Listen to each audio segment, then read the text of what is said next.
Hi, everybody. Welcome to Lunchtime Live on October 1st. Oh my gosh, it's October already. I can't even believe it. So not so much going on today on the blog. I've got two new posts. We've got the holiday gifts roundup, which came out on Monday, and then just yesterday I posted that review of the new reading glasses that readers.com sent me.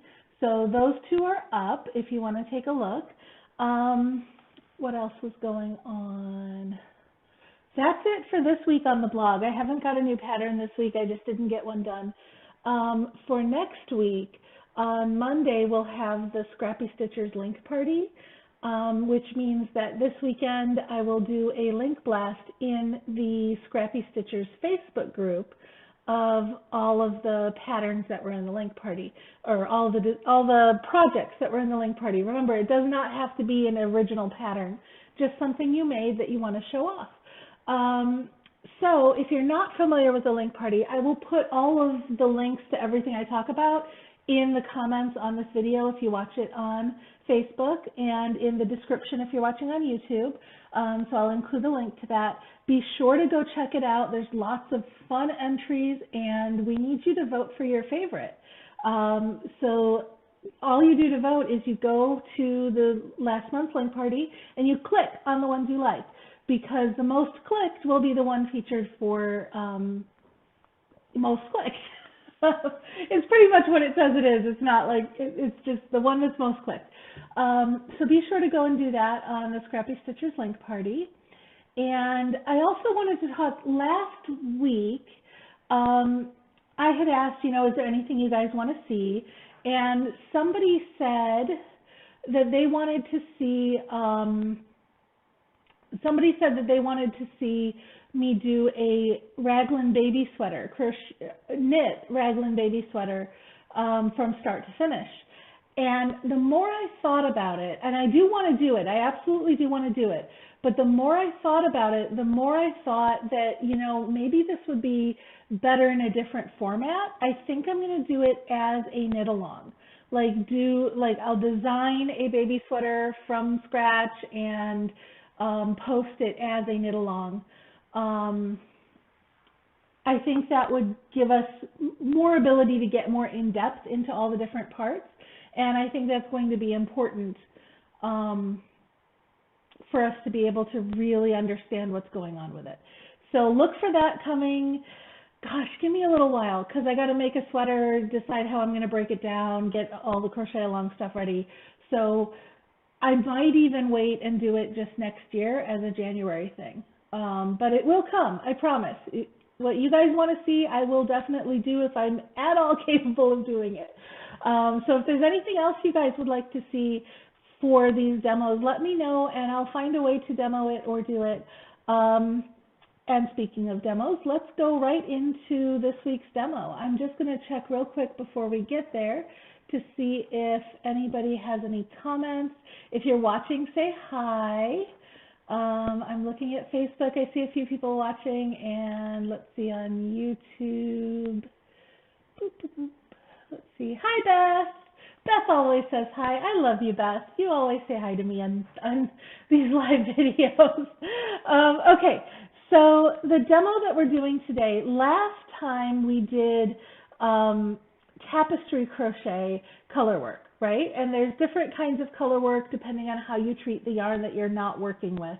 So this time I'm going to switch over to Fair Isle color work, which some people use the two terms interchangeably, but they're not really interchangeable.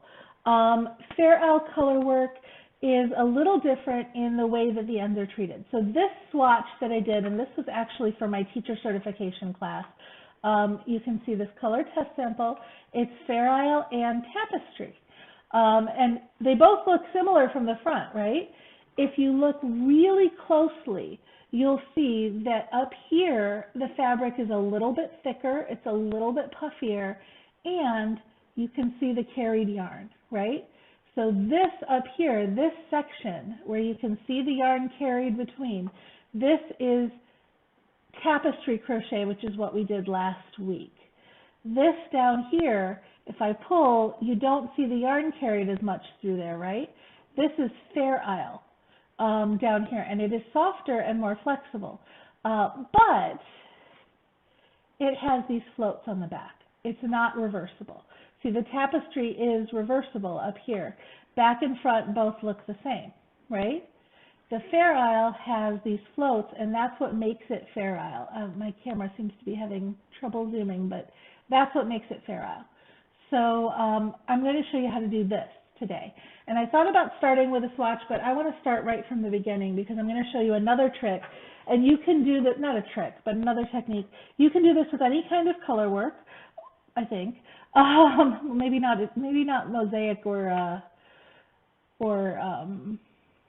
intermeshing. But anyway, you can do it with Fair Isle or tapestry. Let's just say that. Notice that even my beginning chain has the same color pattern as the rest of the stitches. So I'm going to show you how to do that 2-color chain to start out with, and it's very easy. First of all, I'm going to start with one of my 2 colors, and I'm just going to chain. I'm going to do blocks of 4, 3, 4. Okay, so there's a block of 4 dark green. And now remember, when we change colors, we always want to change colors in the last pull through, the last thing we did. Well, on a chain, all it is a pull through, right? So I'm actually going to do 3 in the dark green and then pull through, right? Because this loop that's already on my hook will give me that 4th chain in the dark green. You see that? So now I'm going to do 4 in the light green. 1, 2, 3, 4. But on that 4th one, I'm going to pull through with the dark green. Now notice I haven't carried the dark green, right? I haven't worked over it. If I was doing tapestry, I would have carried that along in my chains, but I'm doing Fair Isle, so I float it. And I'm floating it along. Okay, it just sits back there, and then I'm going to switch, and I'm going to pull up the new color and pull through. Now, one thing to be really careful of is to make sure your floats are nice and loose, okay? You don't want tightness, otherwise it'll cinch up everything else. So now I'm going to do 4 in the dark green, and I'm just going to leave it at that. So there's one color change that we can see, and now you can see it's a little floppy, but I have 4 stitches in each color, okay? Now I'm going to come back, do 1 chain for the turn, come back and work my first row. And I like to work in back bumps. So there is 1, 2,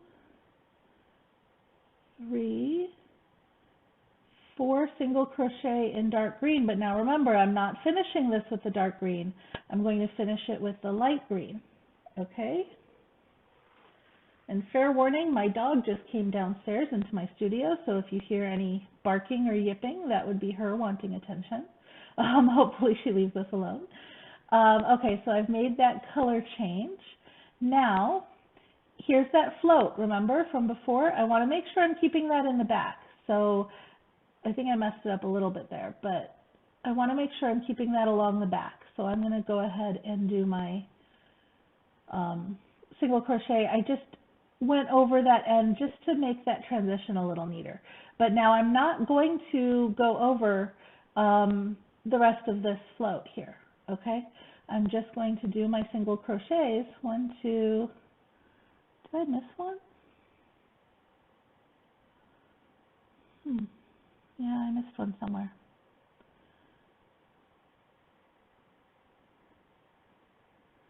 Let me see. 1, 2, there it is. It's tiny. Okay. So this is where the color change wedges, which is why the back bump's hard to find. So here we go. 1, and then there's that other little one that got really, really tiny on me, really squished. There we go. So you want to make sure not to pull your chains so tight that you can't find them later. Big problem. Okay, 3, 4. And now in this 4th one, I'm switching to the dark green, right? And I'm floating the dark green along the back. So I'm not tacking it down anywhere. I'm just grabbing it and working with it, right? Now see how this float down here is kind of hanging out a little bit low and it kind of sticks out a bit. I want to capture that just to make sure that I'm not, that it's not hanging out behind the work. Oops, I don't want to work over that. Yeah, it gets a little gnarly on the first row when you try to do the chains this way. But because the floats are so low on the bottom, just on this first row, I want to kind of capture the float and bring it up a little bit. So there's one, and then there's two, and then there's three, and four. Okay. So that fiddly mess is basically how you get the first row, the very first starting chain, to be in all the right colors. And now I'm just tightening up my tails here because they're kind of loose. And that's how you do the very first row in all the right colors like I did here. Okay? Not absolutely necessary. You can see it's a little fiddly. If you want to do the first row in a solid color, that's always easier, and then you don't have these little floats so close to the bottom that you got to worry about. I probably didn't do the best job in carrying these up, and frankly, when I weave in my tails, I would probably tack this up higher so it didn't show down at the bottom. Okay, so now we're going to do another row of straight out Fair Isle where like no matter what you did for the bottom, okay? So 4 stitches in dark green. 1, 2, 3, 4, but I'm only working part of it, right? Because then I'm going to do my color change. Now notice I've already established this is the back of the work, okay? So when I bring my yarn, when I drop this yarn, I'm going to bring it to the front and let it hang out there. I'm not carrying it, so I'm not doing anything with it, but I want to make sure that it's at the wrong side of the work, which right now is facing me. Now I'm going to pick up this yarn to switch colors and bring that through and tighten this stitch up. Okay? Now we're going to do 1, 2, 3, 4 in light green. And now see, this float's almost too tight. Do you see how that pinches it? I think that's where we're getting some of the problems. If you make a float that's too tight, you can pull on it slightly to loosen it. What it'll do is it'll tighten the stitches on either side of it. And let's get this tail out of the way. There we go. That makes it nice and flexible. Okay, so when you bring the float over, do you see how it's from here? It's coming all the way over to here. So you want to make sure you keep it nice and loose so that it can travel that whole distance. So now I'm changing colors, and I'm actually going to hold this down with my finger to make sure that I don't pull it any tighter than that. Okay? And then I tighten up this stitch, and remember, I bring the yarn to the wrong side of the work, and I let it sit there. Okay? Now I'm going to do 4 more stitches in the dark green.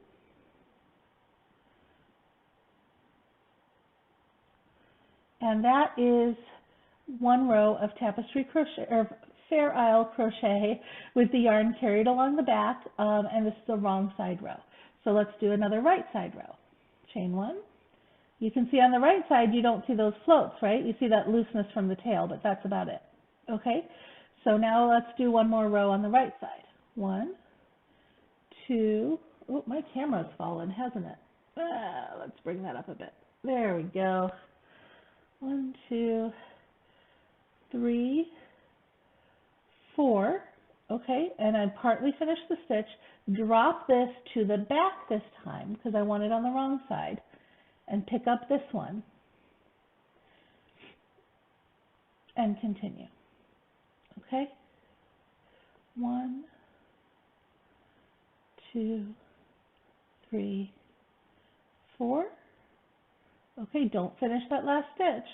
Drop this yarn to the back, pick up the other yarn, and finish the stitch. Okay, make sure it's nice and loose, tighten up the stitch, and continue to the end.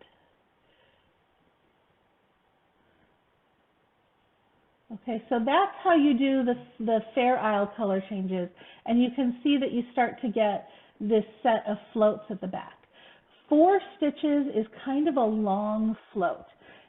It would be better to not float it more than 3 stitches at a time. So I'm going to show you how you can capture the float in the middle of the color. So here I'm doing my 4 stitches, okay? I'm dropping this to the wrong side, picking up the other color, and let's just do 2 stitches in this color. And sometimes, do you see that little vertical line there from where I picked up the yarn? Sometimes I like to go under that. It's a habit from Intarsia, and I never stop doing it when I'm doing Fair Isle. It's not necessary to do that, but it's a habit from when I do Intarsia. And Intarsia is what we'll be talking about next week. Okay, so now to carry the float, sorry, there we go. To carry the float only 2 stitches, here I've worked 2 stitches, right? Now maybe I want to trap the float in the next one. So to trap the float, you do that just the way that you did with the tapestry crochet. You're going to hold the yarn down in place and you're going to work over it. Okay? There, I've trapped that float, and now I could float it. Say I'm doing 2 more stitches in this color. Okay? Now I could float it another 2 stitches before changing it. Oops. Remember to change in the last part of your stitch. Okay? And you can see my floats are much smaller. 1, 2, oops, I didn't increase there. 1, 2, 3. Okay, so now you can see that what would have been a 5-stitch float is now 2-stitch floats, and it's trapped in that middle stitch. So you can break up your floats that way if they get too big, but the idea is not to do that too much because you don't want the yarn to show through. And you can see that this doesn't show through very much on the other side at all. So that's basically Fair Isle crochet. So pros and cons, when would you use one or when would you use the other? The main pro to Fair Isle crochet over tapestry is the texture. You get a more flexible fabric, you get a thinner fabric, and it's just not as stiff, right? So that makes it great for garments and things like that where you don't want that thickness and that stiffness. But the problem with Fair Isle crochet is you end up with a mess of floats on the back that floats can get caught, right? These are just loose strands. So they can get caught on fingers, they can get caught on toes, they can get caught on anything. So you may not, like, okay, for example, a Fair Isle yoke on a sweater, you're probably fine, right? Because all of those floats are going to be right up against your chest, not a big deal. But a Fair Isle sock, you'd have to be careful putting it on so that your toe doesn't get caught in the float. You can do it. I just maybe wouldn't put any of the color work down by the toes, right? A Fair Isle piece for a blanket, totally not a good idea because every time you move under that blanket, you're going to snag on those floats. Scarf, maybe not a great idea doing Fair Isle in rows like that because you would get the floats showing on the back. Remember, it's not reversible like tapestry is reversible. Here, see? Tapestry looks the same on the front and on the back, but Fair Isle looks ugly on the back, right? I have seen a workaround for this. If you really, really like the Fair Isle and you don't want to do tapestry because you like the colors not bleeding as much, or maybe you're using colors that are very starkly contrasted so the bleed would show too much and muddy it, the workaround is to work in the round. Okay? Hi, Robin. These hand gloves, okay, so there's a story behind these. I got them on Amazon. They're meant for holding lotion against your hands. They're just cotton. Honestly, they're like pantyhose with a hole in them. But they're just cotton gloves. And I can put a link to that in the comments a little later. I'll find an Amazon affiliate link and stick that in there. But the reason that I'm wearing them is because earlier this year I had a really bad allergic skin reaction on my hands. And when I say really bad, I'm talking like the color of my skin started changing. Like I started getting that vitiligo stuff on my hands, and I scratched.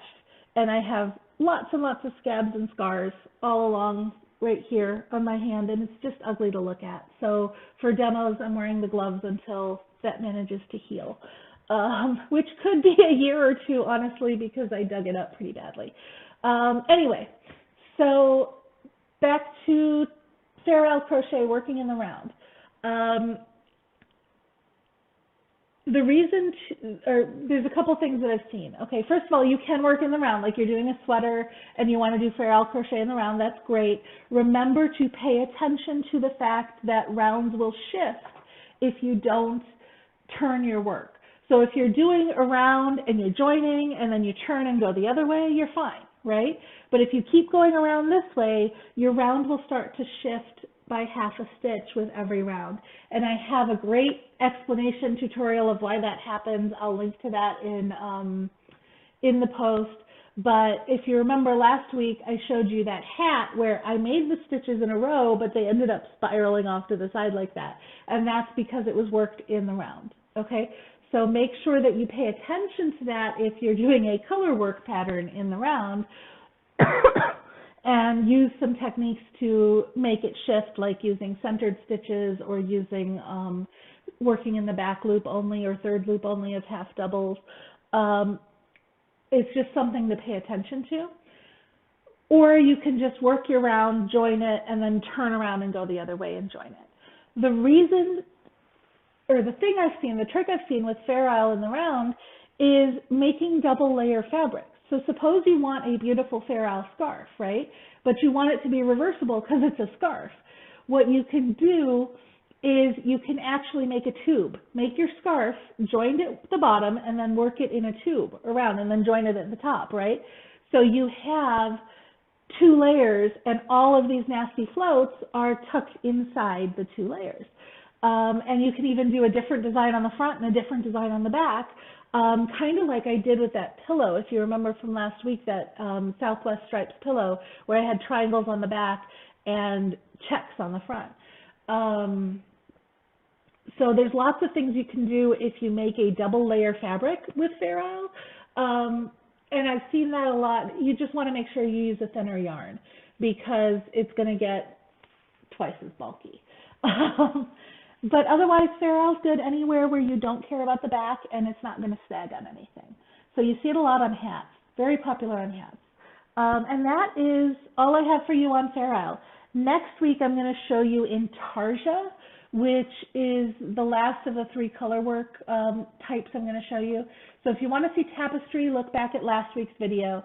Intarsia will be next week, and that is, Intarsia is where every segment is worked with a different ball of yarn. And that's probably the most common for things like grass gans and stuff like that, although I think it's the hardest to work for beginners because it's controlling multiple balls of yarn, right? Okay, so I'm just going to check in on comments real quick, but then I think that's it. Let's see. Yeah, I think that's everything. All right, bye everybody. Thank you for watching, and I will see you next week. Have a good weekend.